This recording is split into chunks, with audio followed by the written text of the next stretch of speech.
Selection మీరు చేసుకునేటప్పుడు నన్నెందుకు తీసుకొచ్చారు సాకేత్? కరెక్ట్ క్వశ్చన్ అడిగింది. నువ్వు సూపర్ సెలక్షన్ చేస్తావని నిన్ను రమ్మన్నా.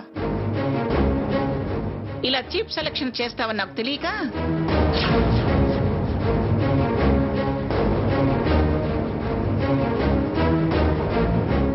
వైట్ ఎంతో నీట్ గా ఉంటుంది. సీత రైట్ సెలక్షనే చేసింది, నువ్వే వంక పెట్టావు. నేనేం లేని వంక పెట్టలేదుగా, దానిలో ఉన్న ప్రాబ్లం చెప్పానంతే. అసలు ప్రాబ్లమే నువ్వు. నువ్వు అర్థం చేసుకోలేక ఫీల్ అయిపోతే ఎలా సీత? మాకు చేతనైంది అదొక్కటే కదా అమ్మమ్మ గారు.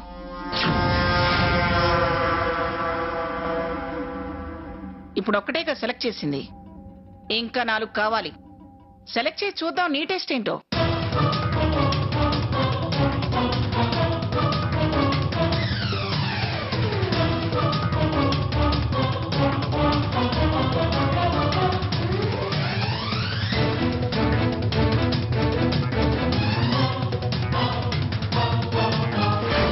ఇది చూడండి.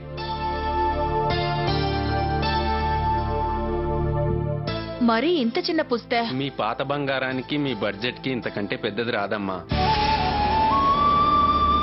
నీకు మీ అమ్మగారు బంగారం కాబట్టి విలువైంది అనిపిస్తుంది, కానీ వాళ్ళకి అది పాత బంగారమేగా. నిజమే, కానీ వాళ్ళ మంగళసూత్రం ముందు మరీ చిన్నదైపోతుందేమోనండి. వాళ్ళ ముందు మనం చిన్నవాళ్ళమేగా. పోనీ ఇదే తూకంలో కాస్త పలచగా చేయమను, అదే పెద్దగా కనిపిస్తుంది. ఓసారి సీతను కనుక్కుందామండి, ఏమంటారు? కాదని నేనెందుకంటాను, ఇదో చెయ్యి. అదొకసారి చూపించండి.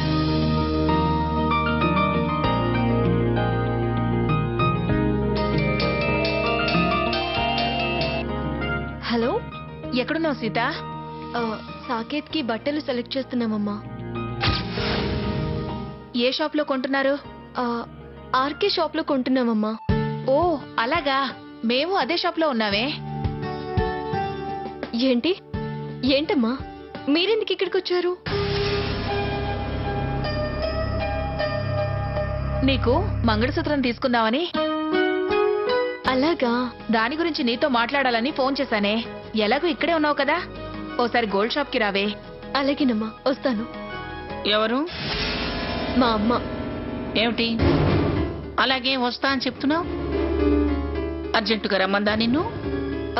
లేదమ్మమ్మ గారు, మా అమ్మ కూడా ఇక్కడే గోల్డ్ షాప్ లో ఉందంట. నా కోసం మంగళసూత్రాలు తీసుకుంటున్నారంట. ఏదో మాట్లాడాలి, రమ్మంది.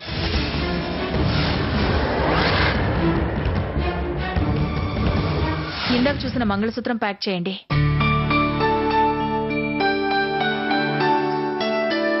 ఇదిగోండి, క్యాష్ కౌంటర్ లో కట్టండి. మీ అమ్మ ఈ షాప్ లో బంగారం కొంటుందా? ఆశ్చర్యంగా ఉంది. మనం ఇక్కడికి వస్తున్నట్టు మీ అమ్మకు నువ్వు చెప్పావా?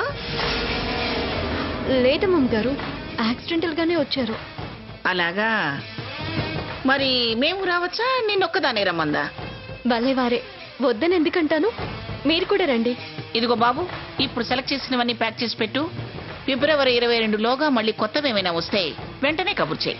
అలాగే మేడం. పదండి.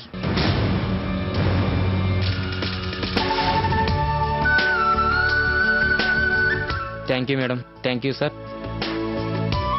ఇదిగోండి. పిన్ని గారు నమస్కారం. అమ్మా. నమస్కారం అమ్మా. ఏంటి పిన్ని గారు మీరొచ్చారు? ఏ రాకూడదా? రాకూడదని ఎలాగంటావమ్మా, మీరు రావడమే మాకు ఆనందంగా ఉంది.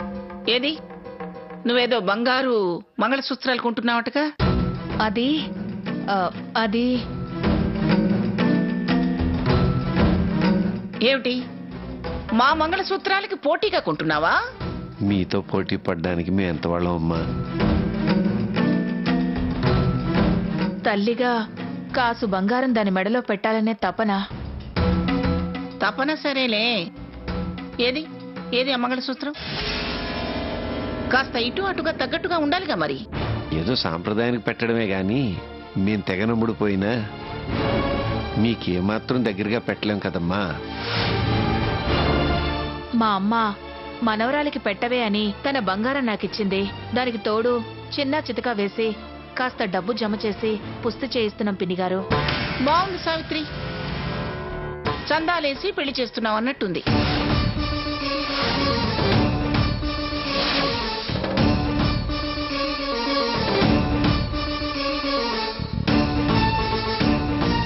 అయినా ఉభయ ఖర్చులు మావే అన్నానుగా. మళ్ళీ కోడేసి పోగేసి మార్చి పాత బంగారం చేయించి నా మనవరాలు మెళ్ళో వేయాలని ఆరాటం దేనికి? పుట్టిటి పుస్తి అంటారు కదమ్మా. దీన్నే చేదస్తం అంటారు.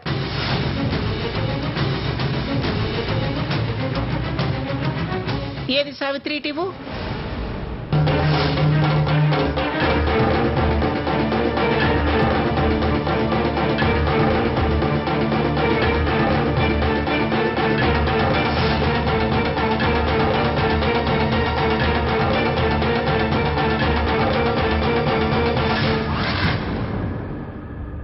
ఇదా? సావిత్రి, నేను వజ్రాలు పెట్టి పచ్చలు పొదిగిన సూత్రాలు చేయిస్తున్నానని నీకు తెలుసు కదా.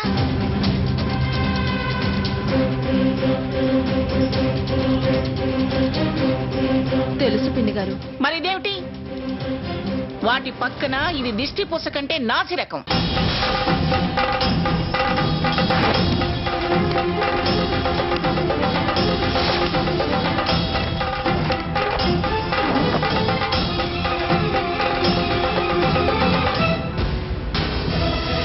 మీ స్థాయి వేరు, మా తాహతు వేరు.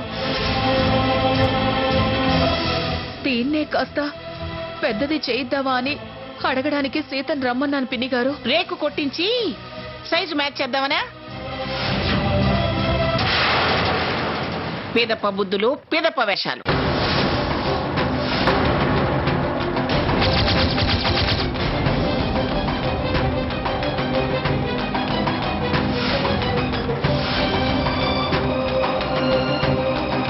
మంగా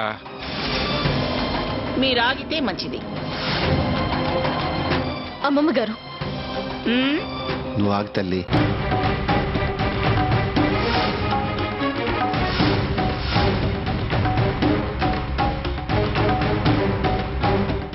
అది పల్చగా ఉండొచ్చు, కానీ చల్లగా దీవించే మా అమ్మమ్మ గారి దీవెనలున్నాయి. పైసా ఖర్చు లేని ఆశీస్సులు, దీవెనలు విలువ తెచ్చిపెట్టవు.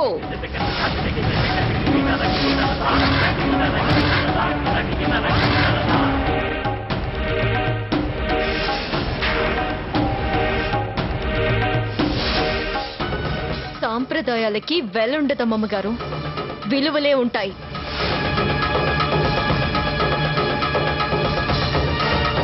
సీత, నాన్న నిన్ను మాట్లాడొద్దన్నారు కదమ్మా, ఆగు.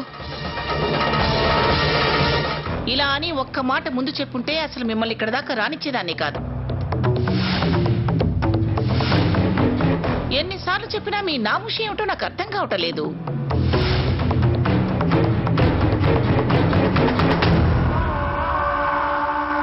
నమస్కారం అమ్మా.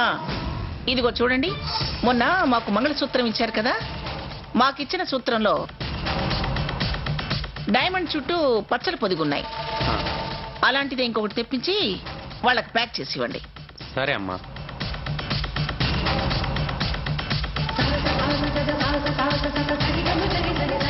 పిన్ని గారు, నువ్వు ఇంకేం మాట్లాడకు సావిత్రి.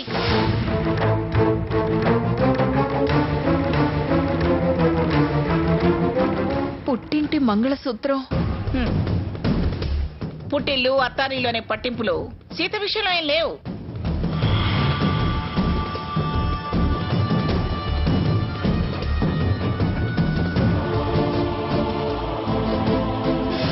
అన్నీ మా ఇల్లే. మంగళసూత్రం మా ఏం చేయాలని సందేహం? చూడు, మనం పెళ్లికి కావాల్సిన బంగారం అంతా కొనేసాం కదా. ఇది నిన్నేం చేద్దాం?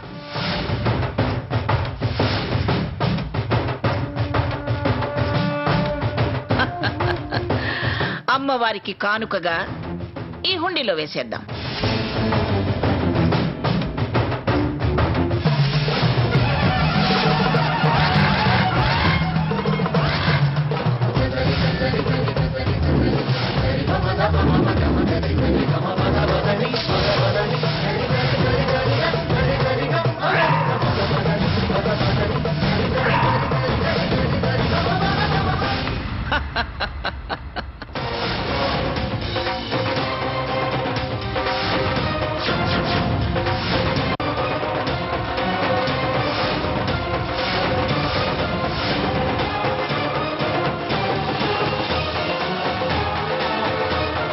వాళ్ళు ప్యాక్ చేసి ఇస్తారు. రాత్రి నిద్ర అయ్యాక రేపు సౌభాగ్య పూజ చేయించు.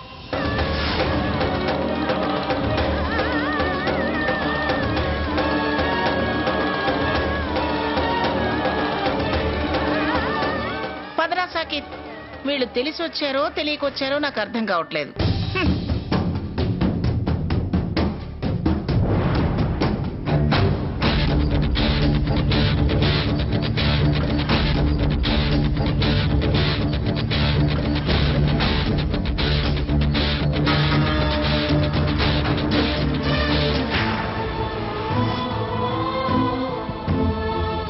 సావిత్రి, ఇవి మా అమ్మమ్మ పుస్తలు పెట్టి మా అమ్మ నాకు చేయించిన చెవికమ్మలు.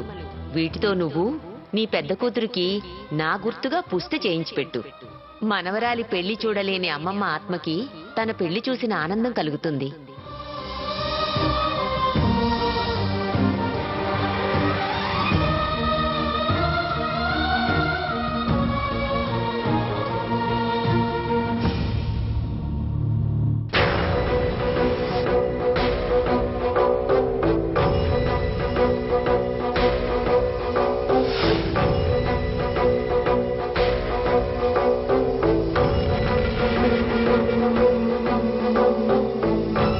అమ్మాయికి బంగారం కొనడానికి వచ్చాం, కన్నీళ్లు పెట్టుకోకండి. మనం కొనలేదు కదమ్మా. ఎవరైతేనే కొన్నట్లేగా. చాలా టూ మచ్ గా చేస్తుంది. నువ్వే నోరు మోయించావు. ఇది నోళ్లు తెరిచే స్థలం కాదు. పదండి.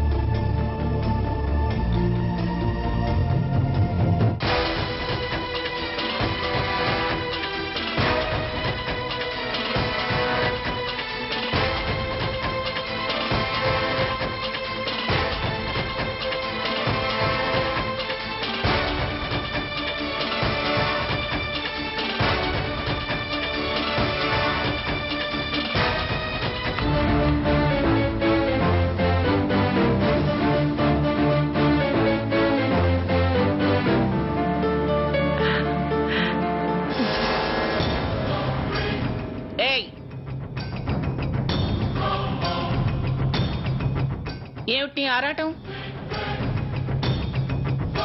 ఏం తెచ్చానో నేను చూపిస్తాను కదా, ఎందుకంత తొందర? ఆడవాళ్లు నగలు చీరలు చూడాలని ఆరాటపడడం సహజమే కదా, అంత దానికి అంత కసురుకుంటావు ఎందుకు? మీకన్నీ సహజంగానే కనిపిస్తాయి.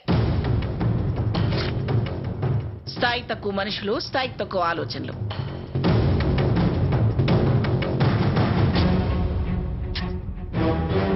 అసలే అక్కడ మంద తారసపడి ఈ మంగమ్మతో వియ్యం అందుకోబోయే వాళ్ళు వీళ్ళ అనుకునేటట్టు చేశారు.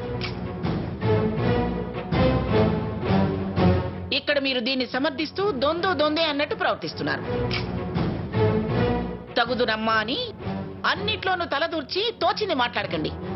ఏదైనా అంతా అయ్యాక అయ్యో అని అనుకునేవాళ్ళం, అలా కాకుండా ఇలా అయితే బాగుండేది అనేవాళ్ళమే గాని నువ్వు అనుకున్న పని చేయకుండా ఆపే శక్తి ఉన్న వాళ్ళం కాదుగా.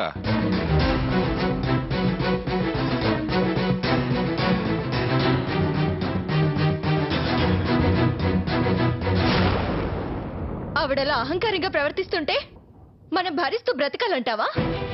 ఆవిడంటే నువ్వు ఒక అభిప్రాయం ఏర్పరచుకున్నావు. అందుకే అహంకారంగానో అధికారంగానో కనిపిస్తుంది.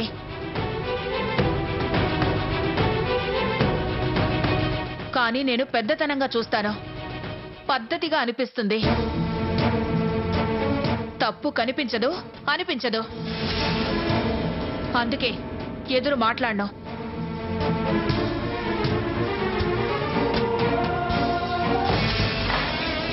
చేయకూడని పని చేస్తే తప్పంటారు గాని నేను తప్పు చెయ్యను, నన్నెవరు అనరు.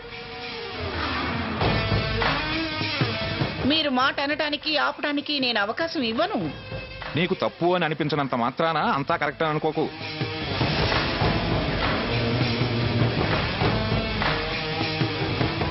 అవతల వాళ్ళ బలహీనత మీద దెబ్బ కొడుతూ అదే గెలుపు అని మురిసిపోకు.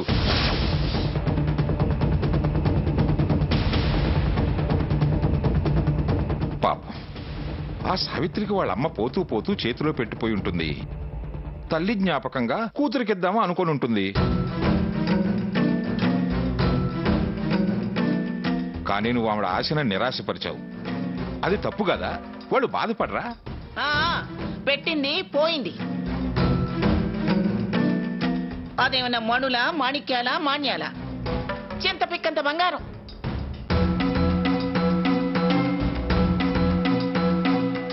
దాంతో పుస్తలు చేయించి అవి సీత మెళ్ళో వేస్తే మనం చేయించిన పుస్తల పక్కన అది దిష్టి పూసలా ఉంటుంది.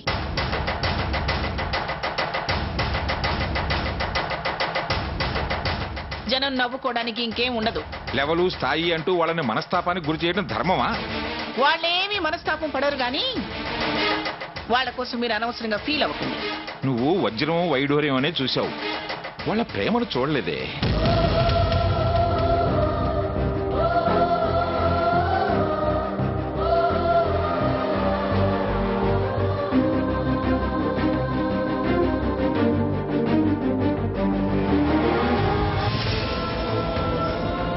అవసరానికి విలువ కట్టి డబ్బులా వాడుకొని నా ప్రేమని నువ్వు అవమానించావుగా. ప్రేమను తెలుసుకోలేదంటేనే బాధపడుతున్నాను.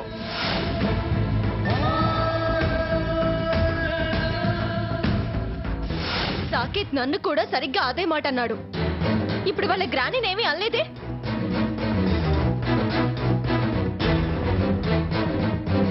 అంటే ప్రేమల్లో కూడా స్థాయి, హోదా, ఆస్తి, అంతస్తు ఇవన్నీ ఉంటాయా?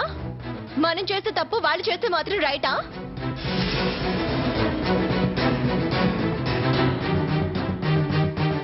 నాకైతే ఆవిడలా అవమానించడం అస్సలు నచ్చలేదమ్మా. వాళ్ళకి మనకి సాపత్యమేంటి అని 1,00,000 సార్లు చెప్పాను. అన్ని రకాలుగా ఉన్నవాళ్ళు మనమే ఇన్ని ఆలోచిస్తే వాళ్ళు వాళ్ళకి తగ్గట్టుండాలని ఆలోచిస్తారు.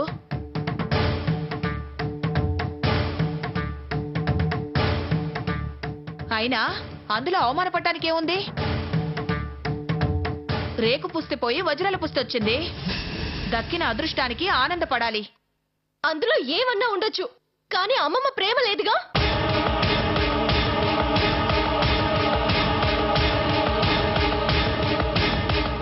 నువ్వు నేను వెతికే దానికోసం వాళ్ళు వాళ్ళ విలువను పోగొట్టుకుంటారా? అయినా ఆవిడ మా అమ్మ ప్రేమ కన్నా అంతకన్నా మించిన విలువే మనకి నలుగురిలో దక్కేలా చేసింది. ఆత్మ వంచన చేసుకోకమ్మా. నిజంగా నువ్వు బాధపడడం లేదా?